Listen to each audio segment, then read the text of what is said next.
de quién es Dios, de qué Dios es capaz como creador.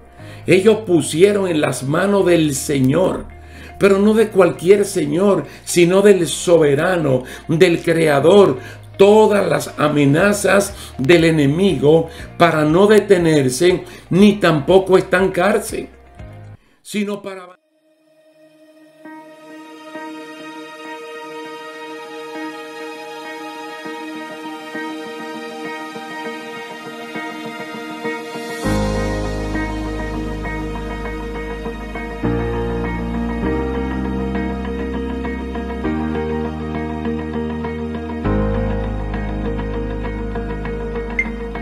¿Qué tal, queridos hermanos? Dios le bendiga, Dios le guarde. Es un placer estar de nuevo con ustedes en esta serie de estudios bíblicos acerca de la iglesia del Nuevo Testamento.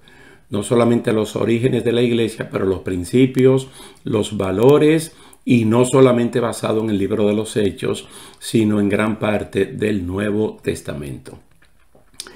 En el capítulo anterior nosotros vimos el capítulo 4 del libro de los Hechos hasta el verso 31.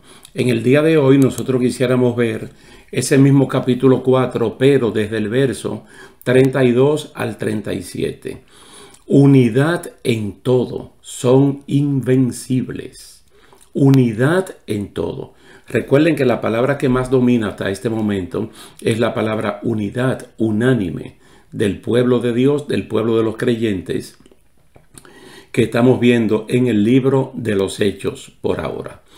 Entonces vamos a leer Hechos capítulo 4, versículo 32 al 37. Dice: y la multitud de los que habían creído era de un corazón y un alma.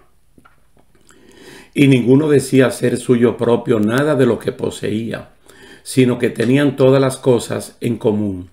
Y con gran poder los apóstoles daban testimonio de la resurrección del Señor Jesús, y abundante gracia era sobre todos ellos. Así que no había entre ellos ningún necesitado, porque todos los que poseían heredades o casas las vendían y traían el precio de lo vendido, y lo ponían a los pies de los apóstoles, y se repartía a cada uno según su necesidad. Entonces José, a quien los apóstoles pusieron por sobrenombre Bernabé, que traducido es hijo de consolación, levita, natural de Chipre, como tenía una heredad, la vendió y trajo el precio, y lo puso a los pies de los apóstoles. No es tarea fácil conseguir una multitud de gente con un alma y un corazón. La unidad cuesta muchos sacrificios, y cuando al menos dos personas están unidas, que se ponen de acuerdo, también en el cielo se ponen de acuerdo. Hechos capítulo 4, versículo 4 afirma que el número había llegado a 5,000. 5,000 es mucha gente, como para que no haya diferencias entre ellos. Aunque Lucas define la característica de estos primeros creyentes en cuanto a que estaban unidos y que estaban bajo las enseñanzas de los apóstoles, que ellos hablaban libremente acerca de la resurrección del Señor Jesucristo, que es lógicamente el fundamento de la fe evangélica.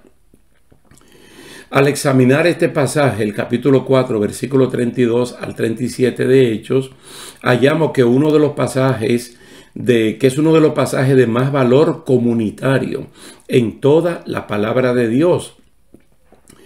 Y es que los seguidores de Jesús tenían una misma manera de pensar y de sentir.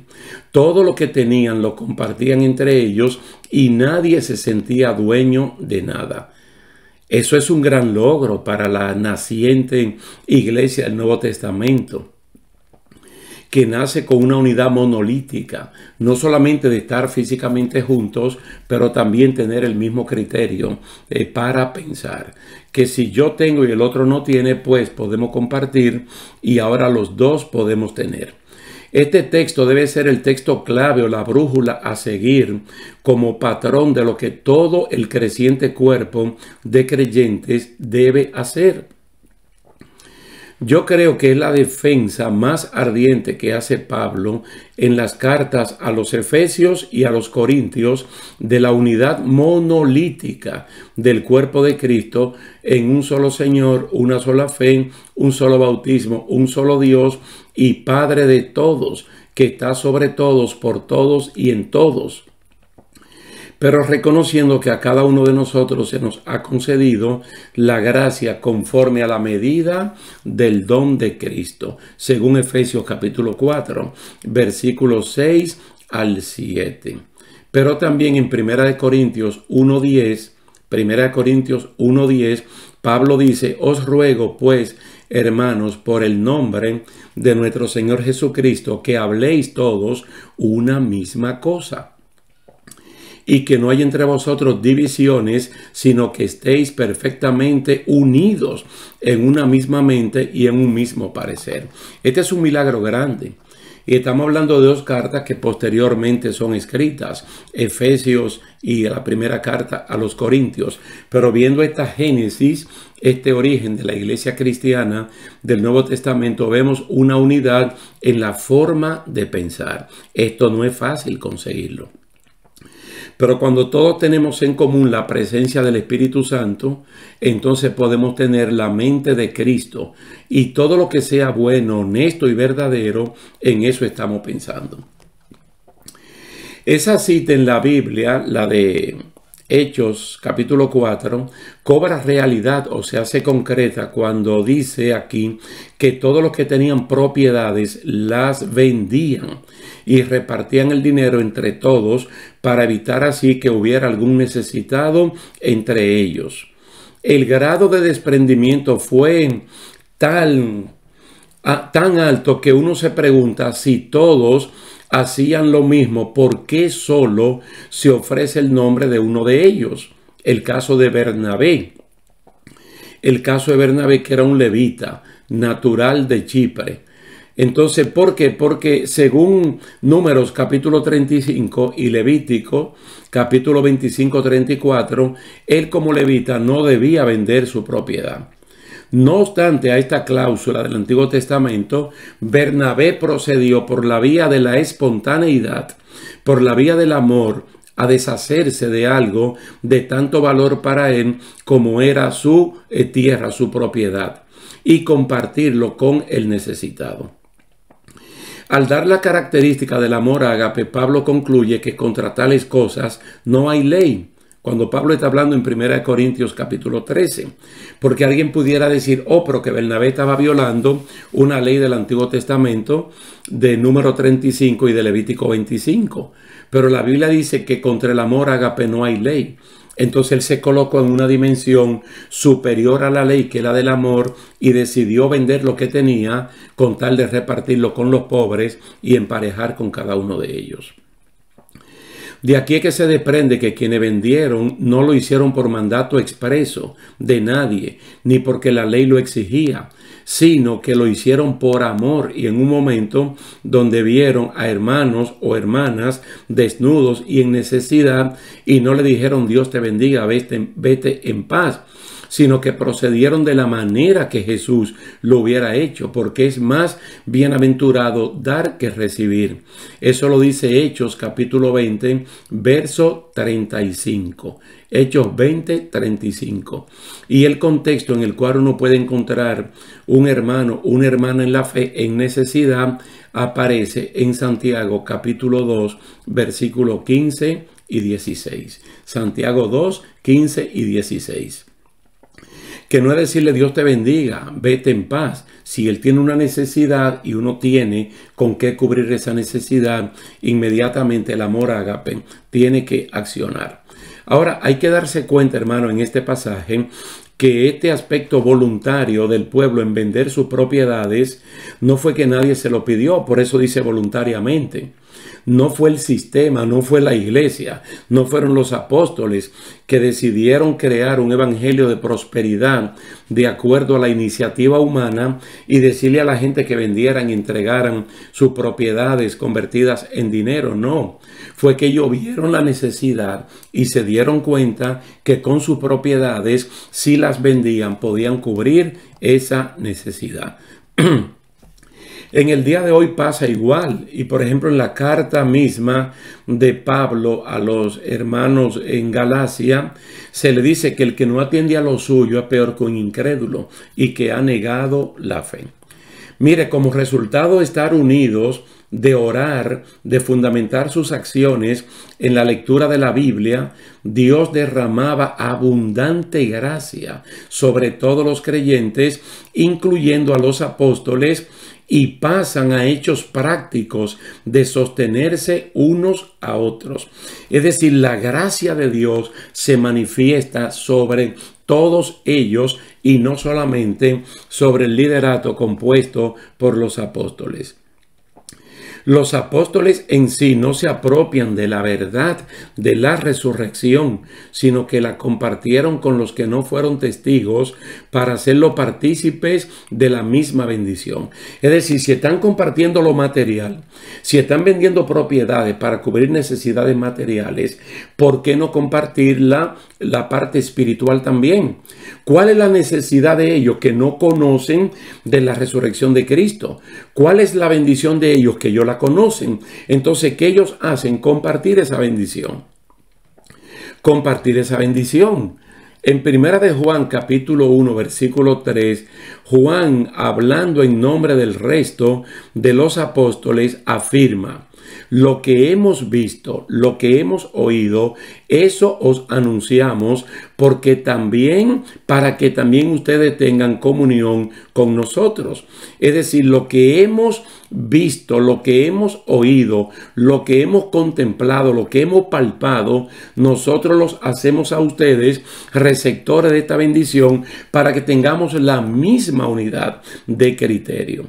Claramente se ve aquí que no había reservas de conocimientos, sino que la experiencia que tenían los apóstoles la hicieron común e hicieron participantes a los demás de lo que ellos sabían. Los apóstoles no se guardaron eso como para tener algo con lo cual dominar al resto, una experiencia única y particular para ellos. No, lo que ellos sabían, lo que ellos conocían acerca de la vida de Jesús, especialmente de su resurrección, ellos la compartieron con los demás. Esta porción bíblica nos hace ver cuál fue la primera línea de acción de la iglesia primitiva, y fue atender a los miembros de la familia de la fe primero. Entre ellos, es decir, los que habían creído en Jesucristo, no había necesitado. Y esto se hizo costumbre, como se expresa en Gálatas capítulo 6, en Hebreos capítulo 13 y en Efesios capítulo 4. Gálatas capítulo 6, ustedes saben que Gálatas es una carta enviada a diferentes iglesias que estaban en la región de Galacia. Hebreos capítulo 13 es una carta enviada a todos los dispersos, específicamente judíos creyentes en Cristo. Y los Efesios, que es una carta circular a todas las iglesias plantadas en ese momento. Se le hace ver que al creyente hay que atenderlo primero porque es un familiar de la fe. Los cristianos se mueven de manera espontánea y con un gran sentido de responsabilidad, no mandado por la ley, sino por el amor y la generosidad. Moverse en esta dirección crea un sentido de unidad y fortaleza que los convierte en invencibles ante los ataques de las miserias y necesidades humanas. Por lo tanto, se puede decir que un pueblo unido es invencible. Una familia unida es invencible. Aquí nosotros quisiéramos resaltar algo, hermano, para que ustedes vean el valor de la unidad y comparar esta unidad de Hechos capítulo 4, versos 32 al 37, con lo que pasó en Génesis capítulo 11, especialmente el versículo número 6. Es decir, Dios le había dicho a la generación de Noé, cuando salieron del arca, que se dispersaran, no que estuvieran en un solo lugar, sino que se dispersaran para llenar toda la tierra. Parte de la descendencia no quiso. Entonces decidieron hacer una torre súper alta en caso de que si Dios lo dispersara, ellos pueden volver a juntarse de nuevo en una franca rebeldía contra Dios. No nos vamos a dispersar, pero si Él no dispersa, entonces vamos a volver porque vamos a ver la torre desde cualquier lugar que nosotros estemos. ¿Qué dice Génesis capítulo 11? Por boca de Dios mismo, de la Santísima Trinidad. El verso 6. Dios dijo, el pueblo es uno y todos estos tienen un solo lenguaje y han comenzado la obra y nada les hará desistir ahora de lo que han pensado hacer. Es decir, Dios mismo reconoció que ellos estaban tan monolíticamente unidos que si Dios mismo no interviene, ellos iban a lograr lo que se habían propuesto. Cuando aquí habla de que tenían un lenguaje, está hablando de que se conocía un solo idioma. Cuando la Biblia habla de que tenían un solo lenguaje, en Hechos capítulo 4, está hablando de que pensábamos lo mismo, hablaban lo mismo en cuanto al criterio doctrinal. Básicamente de la vida de Jesucristo, tenían el mismo lenguaje, el mismo conocimiento. Y cuando el pueblo cristiano está unido en la persona de Jesucristo, son invencibles. Y este pueblo que estaba unido para lo malo, el de Génesis capítulo 6, Dios reconoció que cuando el pueblo está unido puede lograr lo que ellos quieren. Ahora, el ejemplo de desprendimiento de Jesucristo, quien siendo Dios se despojó a sí mismo y se hizo un hombre para ser siervo, un servidor de los demás, es motivado por Pablo para que todos los creyentes sintamos lo mismo, según dice Filipenses capítulo 2, los versículos 1 y 2. Yo creo que al punto que la iglesia ha llegado en este siglo XXI, nosotros, aunque pertenezcamos a diferentes congregaciones locales y denominaciones en todo el mundo, deberíamos sentir lo mismo en cuanto a lo básico, al fundamento de la fe. Todo lo honesto, todo lo bueno, todo lo verdadero. Si hay alguna virtud en esto, que nosotros lo imitemos. Hay instrucciones claras de no hacer nada por envidia. No podemos trabajar por contienda, por vanagloria, por competencia, sino con humildad, con mansedumbre, considerando a los demás, aunque tengan necesidad, como superiores a nosotros mismos. Los apóstoles tomaron la resurrección de Jesús como punto cardinal de su predicación y doctrina del cristianismo.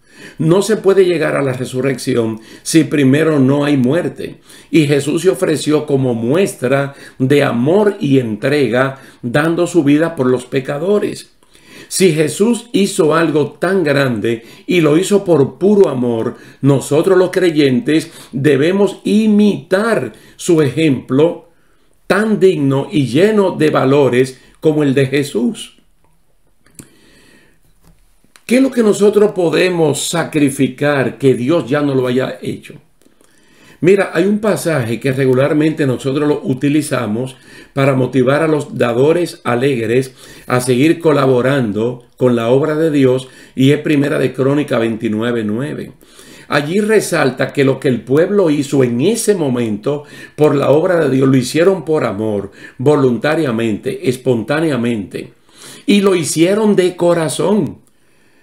Y ese pasaje de Primera de Crónicas 29, no solamente el versículo 9, sino del 10 hasta finalizar, dice, nosotros damos lo que previamente hemos recibido de tu mano.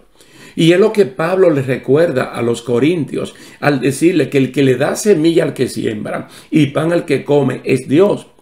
Quiere decir que cuando yo me desprendo de una porción de lo que Dios me ha dado, lo estoy haciendo por amor, por generosidad, para cubrir las necesidades muchas veces de los misioneros que están en diferentes partes del mundo o de hermanos en la congregación de la cual soy parte que están en necesidad. Y es lo que está diciendo aquí, que eso mantenía una unidad dentro del pueblo del Señor. La igualdad entre los creyentes conversos viene cuando un necesitado y una persona que puede solucionar sus necesidades se encuentran dando al que no tiene de lo que uno tiene. Entonces nos ponen en igualdad de condiciones. No es difícil entender esto. Es como que una persona no tenga nada y tú tienes 20. De los 20 tú le das 10 y ahora los dos tienen 10. Ahora los dos están unidos en la misma condición. Porque una vez más vamos al capítulo 20 del libro de los Hechos, donde Pablo dice que Cristo dijo que era mejor dar que recibir. Cuando uno va a los evangelios, nosotros no encontramos el texto donde Jesús dijo que es mejor dar que recibir. Porque no es un dicho, es un hecho. Y Cristo habla más por los hechos que por los dichos. Porque es mejor bien hecho que bien dicho. Entonces, ¿qué fue lo que Cristo nos enseñó a nosotros? Que es mejor dar que recibir. Porque si tú das, es porque tú no estás en necesidad. Y eres bienaventurado, eres bienaventurada de que tú tienes. Pero no eres como el rico insensato, indolente, que no se mueve por la necesidad de los demás, sino que de lo tuyo tú puedes dar. Mire, cuando se estaba colectando esa gran ofrenda para los pobres de Jerusalén, Pablo había enviado cartas a las iglesias que estaban plantadas en ese momento para pedir la ayuda, la colaboración de que colectaran una ofrenda para los pobres de Jerusalén. Los hermanos en Corinto eran muy tardíos, eran muy lentos, porque ellos entendían que cuando ellos daban una ofrenda o daban un diezmo, ellos empobrecían. Mas, sin embargo, los macedonios de Tesalónica, de Filipos, de diferentes lugares de Macedonia, eran tan pobres que Pablo prefirió no colocarlo en la lista. Cuando ellos se enteraron de que Pablo lo sacó de la lista, de lo que podían dar algo, ellos se molestaron en un buen sentido de la palabra. Y le dijeron a Pablo, aún de nuestra pobreza, nosotros algo podemos dar. Aún de nuestra pobreza, nosotros podemos dar algo, porque siempre hay alguien que tiene más necesidad que uno. En este gran peregrinaje hacia el reino de los cielos, hacia la Canaán espiritual, uno ve personas que van más adelante que uno. Pero cuando uno se detiene, uno ve personas que vienen muy detrás de uno. Asimismo es cuando uno analiza su vida. Tal vez tú estás carente de algo, pero cuando tú miras para atrás, hay personas que están más carentes que tú de muchas más cosas que ellos no tienen, pero que tú las tienes. Y que tú desde tu carga, tú a otro le puedes ayudar. Ese es el punto que se destaca en Hechos capítulo 4. Y es lo que hace a la primera congregación de cristianos, los hace invencibles, porque todo lo que tenían, lo tenían en común. Visto en el plano de la salvación, que es el ejemplo máximo de dar, Dios tenía la salvación en un momento que usted y yo teníamos la perdición. Entonces, ¿qué decide Dios hacer por su propio beneplácito, por su propia voluntad? Darnos a nosotros lo que nosotros no teníamos. Él cambió nuestra condición de perdidos por el estado de salvados, que es una unidad mencionada por Jesucristo en el capítulo 17 del Evangelio de San Juan. Que cuando el mundo inconverso vea que nosotros realmente estamos unidos, eso será una oportunidad para que el mundo crea, Mientras el mundo vea la división que hay en nosotros, pues el mundo no va a creer. Pero yo creo que hay un pueblo unido, probablemente disperso en todas partes del mundo, pero unidos en Cristo Jesús. Porque cuando Pablo está corrigiendo a los corintios, él le pregunta, ¿está Cristo dividido? Cristo no puede estar dividido. Cristo no puede estar dividido, porque nadie puede ser ni de Apolos, ni de Pablo, ni de nadie, sino de Jesucristo. Es decir, no podemos estar divididos entre Pedro, Pablo y Apolos y que un grupo minúsculo diga que es de Cristo, porque Cristo no está dividido. Y ni Pablo, ni Apolos, ni Pedro murieron por nosotros, ni fuimos bautizados en ellos, sino en Cristo Jesús. Entonces, un pueblo unido es invencible. Y aquí se presenta una de las primeras características de este pueblo. Y estaban unidos en la oración, en el estudio de la palabra del Señor y en el compartimiento del pan. Por eso gracia abundante era derramada sobre cada uno de ellos y el pueblo no creyente los admiraba y destacaba esta unidad. Vamos a dejarlo hasta aquí por este momento, dándole gracias a Dios por esta linda oportunidad de compartir su palabra en Hechos capítulo 4, versículo 32 al 37 y destacando que el pueblo unido es invencible. Muchas gracias por la atención prestada, muchas gracias a Dios y esperamos vernos en una próxima ocasión. Dios le bendiga y Dios le guarde.